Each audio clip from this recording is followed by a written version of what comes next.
ಎಲ್ಲ ಮಾಧ್ಯಮ ಸ್ನೇಹಿತರಿಗೆ ನಮಸ್ಕಾರ. ಇವತ್ತು ನಾವು ಕರ್ನಾಟಕ ಸರ್ಕಾರ ಪ್ರವಾಸೋದ್ಯಮ ಇಲಾಖೆ ವತಿಯಿಂದ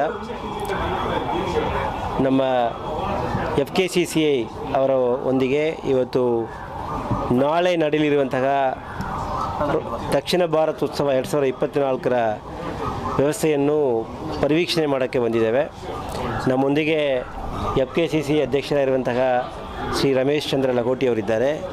ಮತ್ತು ಮುಂದೆ ಬರುವಂಥ ಅಧ್ಯಕ್ಷರಾಗಿರುವಂತಹ ಶ್ರೀ ಬಾಲಕೃಷ್ಣರವರಿದ್ದಾರೆ.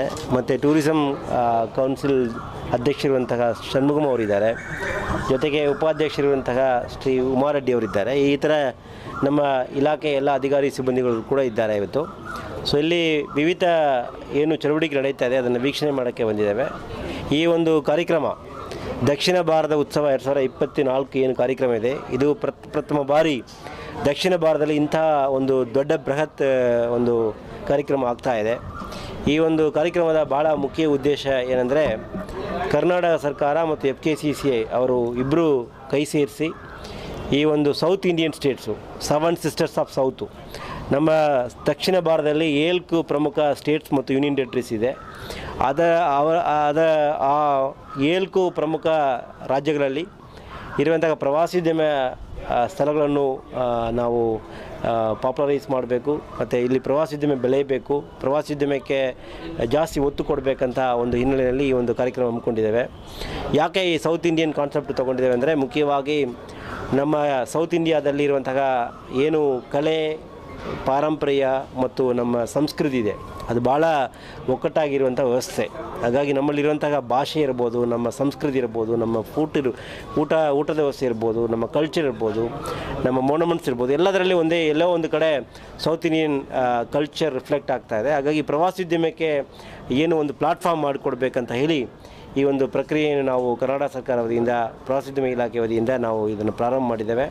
ಸೊ ನಮ್ಮ FKCCI ಅವರು ಇದಕ್ಕೆ ಭಾಳಷ್ಟು ಶ್ರಮಿಸಿದ್ದಾರೆ. ಮುಖ್ಯವಾಗಿ ನಾವು ಈ ಒಂದು ಕಾರ್ಯಕ್ರಮಕ್ಕೆ ಪೂರ್ವಭಾವಿಯಾಗಿ ಪ್ರತಿಯೊಂದು ಸ್ಟೇಟಿಗೆ, ಸೌತ್ ಇಂಡಿಯನ್ ಸ್ಟೇಟ್ಸ್ಗೆ ಹೋಗಿ ಅಲ್ಲಿ ರೋಡ್ ಶೋವನ್ನು ಮಾಡಿದ್ದೇವೆ.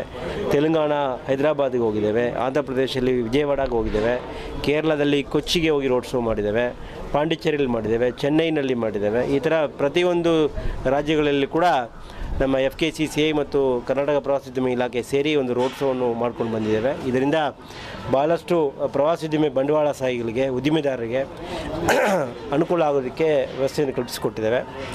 ಇಲ್ಲಿ ನಾಳೆ 15ನೇ ತಾರೀಕಿಗೆ ಕರ್ನಾಟಕ ಸರ್ಕಾರದ ಸನ್ಮಾನ್ಯ ಮುಖ್ಯಮಂತ್ರಿಗಳು ಶ್ರೀ ಸಿದ್ದರಾಮಯ್ಯ ಅಜ್ಜಿ ಮತ್ತು ಸನ್ಮಾನ್ಯ ಉಪಮುಖ್ಯಮಂತ್ರಿಗಳು ಶ್ರೀ DK ಶಿವಕುಮಾರ್ ಜಿ, ಸನ್ಮಾನ್ಯ ಪ್ರವಾಸೋದ್ಯಮ ಸಚಿವರಾಗಿರುವಂತಹ ಶ್ರೀ HK ಪಾಟೀಲ್ ಜಿ, ಇವರು 3 ಜನರ ಒಂದು ಆಶೀರ್ವಾದದಿಂದ ಈ ಒಂದು ಕಾರ್ಯಕ್ರಮ ಉದ್ಘಾಟನೆ ಮಾಡಲಿದ್ದೇವೆ. ಇದರಲ್ಲಿ ಎಲ್ಲ ಸ್ಟೇಟು, ವಿವಿಧ 7 ಸ್ಟೇಟ್ಸ್ ರೆಪ್ರೆಸೆಂಟೇಟಿವ್ಸು, ಅಧಿಕಾರಿಗಳು, ಅಲ್ಲಿರುವಂತಹ ಉದ್ದಿಮೆದಾರರು ಎಲ್ಲರೂ ಕೂಡ ಭಾಗವಹಿಸ್ತಾ ಇದ್ದಾರೆ. ಇದು ಒಂದು ದೊಡ್ಡ ಮಟ್ಟದ ಕಾರ್ಯಕ್ರಮ. ಇದು ನಮ್ಮ ಫಸ್ಟ್ ಎಕ್ಸ್ಪೆರಿಮೆಂಟ್ ಇನ್ ಸೌತ್ ಅಂತ ಕರೆಯಬಹುದು ನಾವು. ಹಾಗಾಗಿ ಈ ಒಂದು ಕಾರ್ಯಕ್ರಮ ಒಂದು ದೊಡ್ಡ ಮಟ್ಟದಲ್ಲಿ ಸೌತ್ ಇಂಡಿಯಾದಲ್ಲಿ ಪ್ರವಾಸೋದ್ಯಮ ಬೆಳೆಯಲಿಕ್ಕೆ ಅನುವು ಮಾಡಿಕೊಡಲಿದೆ. ಹಾಗಾಗಿ ಈ ಒಂದು ಕಾರ್ಯಕ್ರಮದಲ್ಲಿ ಭಾಗವಹಿಸಿರುವಂಥ ಎಲ್ಲರಿಗೂ ಕೂಡ ನಾನು ಸ್ವಾಗತ ಬಯಸ್ತೀನಿ. ಮುಖ್ಯವಾಗಿ ಈ ಒಂದು ಕಾರ್ಯಕ್ರಮದಲ್ಲಿ ನಾವು ಸೌತ್ ಇಂಡಿಯನ್ ಸ್ಟೇಟ್ಸ್ನ ಎಲ್ಲ ಪ್ರಾಪರ್ಟೀಸು, ಅಂದರೆ ಅವರ ಟೂರಿಸಂ ಸೈಟ್ಸು, ಡೆಸ್ಟಿನೇಷನ್ಸ್ ಪ್ರಮೋಟ್ ಮಾಡೋದಕ್ಕೆ 80 ಸ್ಟಾಲ್ಸ್ಗಳನ್ನು ಮಾಡಿದ್ದೇವೆ.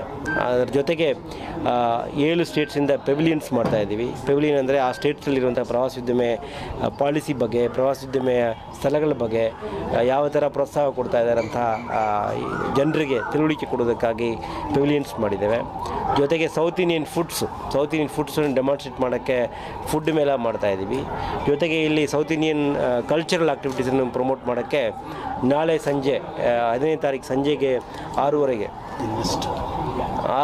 ನಾವು ಕಲ್ಚರಲ್ ಪ್ರಮೋಷನ್ಸ್ ಮಾಡೋಕ್ಕೆ ಮಾಡ್ಕೊಳ್ತಿದ್ದೀವಿ. ಸೊ ಇದರಲ್ಲಿ 2 ತಾಸು ಮನೋರಂಜನಾ ಕಾರ್ಯಕ್ರಮ, south Indian cultural folk and light music, songs ಎಲ್ಲ ಕೂಡ ಇರ್ತದೆ. ಸೊ ಇದರಲ್ಲಿ ಭಾಳ ಮುಖ್ಯವಾಗಿ ಇಷ್ಟೇ ಕೇವಲ ಮನೋರಂಜನಾ ಕಾರ್ಯಕ್ರಮ ಅಲ್ಲದೆ ಬಹುಮುಖ್ಯವಾಗಿ ಏನು ಉದ್ದೇಶ ಇದೆ, ಬಂಡವಾಳವನ್ನು ನಾವು ಶೇಖರಣೆ ಮಾಡಬೇಕು ಪ್ರತಿಯೊಂದು ಸೌತ್ ಇಂಡಿಯನ್ ಸ್ಟೇಟ್ಸ್ಗೆ ಅಂತ ಒಂದು ಗುರಿ ಇಟ್ಕೊಂಡು ಮಾಡ್ತಾಯಿದ್ದೀವಿ. ಸೊ ಇಲ್ಲಿ ಮುಖ್ಯವಾಗಿ ನಮ್ಮ ಇನ್ವೆಸ್ಟ್ಮೆಂಟು ಮಿನಿಮಮ್ ಈಗ ಇಲ್ಲಿವರೆಗೆ 500 to 600 crores ಇನ್ವೆಸ್ಟ್ಮೆಂಟ್ ಮಾಡೋಕ್ಕೆ ಕರ್ನಾಟಕದಲ್ಲಿ ಮುಂದೆ ಬಂದಿದ್ದಾರೆ. ಮತ್ತು ಇದು 2,000 ಕೋಟಿವರೆಗೆ ಹೋಗುವಂಥ ಒಂದು ಅವಕಾಶ ಇದೆ. ಇದು ಕೇವಲ ಕರ್ನಾಟಕಕ್ಕೆ ಮಾತ್ರ ಅನುಕೂಲ ಆಗದೆ ಉಳಿದಂಥ ಎಲ್ಲ ಸ್ಟೇಟ್ಸ್ಗಳಲ್ಲಿ ಕೂಡ ನಮ್ಮ ಸೌತ್ ಇಂಡಿಯನ್ ಸ್ಟೇಟ್ಸ್ಗಳು ಎಲ್ಲ ಒಂದಾಗಿರಬೇಕು, ಒಕ್ಕಟ್ಟಾಗಿರ್ಬೇಕಂತ ಹೇಳಿ ಅಲ್ಲಿ ಕೂಡ ಇನ್ವೆಸ್ಟ್ಮೆಂಟ್ ಆಗಬೇಕಂತ ನಿರೀಕ್ಷೆ ಇಟ್ಕೊಂಡಿದ್ದೇವೆ. ಸೊ ಬಹುತೇಕ ಮೋರ್ ದೆನ್ 1000 ಡೆಲಿಗೇಟ್ಸ್ಗಳು ನಮ್ಮ ಇದರಲ್ಲಿ ಭಾಗವಹಿಸ್ತಾರೆ. ಅವರೆಲ್ಲ ಕೂಡ ಇಲ್ಲಿರುವ ಇನ್ವೆಸ್ಟ್ಮೆಂಟ್ ಆಪರ್ಚುನಿಟಿ ನೋಡ್ತಾರೆ.